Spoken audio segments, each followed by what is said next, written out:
ఉగ్రవాదులకి చావు దెబ్బ కొట్టిన మన భారత సైన్యం. మీ అందరికీ యాద ఉండొచ్చు, పహల్గాంలో చాలా వరకు మన హిందువులు అక్కడ తిరగనికి వెళ్ళినారు. చాలా మంది హిందువులు ఉండే పేరడిగి ఏ విధంగా ఈ టెర్రరిస్టులు అందరికీ చంపేసినారు. మీరు అందరు కూడా చూసినారు. ఆ రోజే ప్రధానమంత్రి మోదీ గారు ఒక సంకల్పం తీసుకున్నారు. ఎట్టి పరిస్థితుల్లో మా భారతీయుల పైన కాల్పులు జరిపిన ఈ టెర్రరిస్టుల్ని నేను ఏడవను. ఒక మంచి సంకల్పం తీసుకోండి. ఇవాళ చాలా వరకు కొన్ని పొలిటికల్ లీడర్లు మోదీ గారు చెప్తారు ఏం చెయ్యరు. చాలా వరకు పొలిటికల్ లీడర్లు కామెంట్ చేస్తారు. ఓకే, ఈ సమయం రాజకీయం గురించి మనం మాట్లాడదు, కానీ ఈ సమయం మన భారత సైన్యం రిజల్ట్ ఏ విధంగా ఇచ్చింది దాని గురించి మనం మాట్లాడదాం.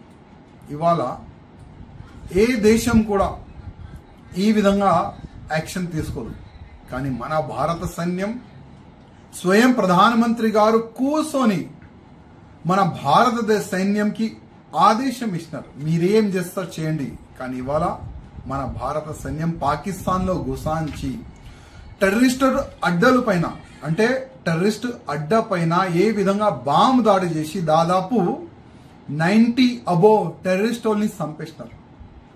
అంటే మా హిందూ మహిళలు బొట్టు తీసేస్తే మా భారత సైన్యం రిజల్ట్ ఏ విధంగా ఇస్తుంది ఇవాళ మన భారత సైన్యం చూపెట్టింది. అదేవిధంగా పహల్గాంలో ఆ టెర్రరిస్టులు భర్తకి ఏ విధంగా చంపినారు మహిళల ముందు, చంపే ముందు ఏం చెప్పినారు వాళ్ళు, మోదీకి చెప్పుకోపో. ఇవాళ మోదీ గారు చెప్తున్నారు మా రిజల్ట్ ఈ విధంగా ఉంటుందని. ఇదైతే ఇది ప్రారంభం.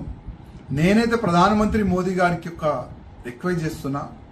ఇప్పుడు మనం స్టార్ట్ చేసినాం పాకిస్తాన్ పైన దాడు, పాకిస్తాన్ పైన యుద్ధమే స్టార్ట్ చేయాలి నా ఒక నివేదిక. ఎందుకంటే పాకిస్తాన్ ఒక టెర్రరిజం ఫ్యాక్టరీ.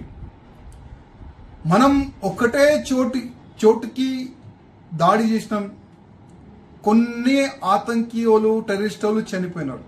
కానీ ఇవాళ ప్రతి ఒక్క పాకిస్తాన్ కోనలో టెర్రరిస్టులు తయారవుతున్నారు. అందుకోసం ఇప్పుడు ఒక మంచి సమయం. ఇవాళ భారతదేశం అందరు కూడా అనుకుంటున్నారు ఇప్పుడు పాకిస్తాన్ తోని అటు ఇటు మనం ఒక యుద్ధం చేసుకోవాలని అందరు కూడా అనుకుంటున్నారు. అందుకోసం ప్రధానమంత్రి మోదీ గారితో ఒక నివేదిక, యుద్ధం స్టార్ట్ చేయండి, పాకిస్తాన్ మొత్తం ఖతం చేయండి. అది నేను మోదీ గారికి రిక్వెస్ట్ చేస్తున్నా.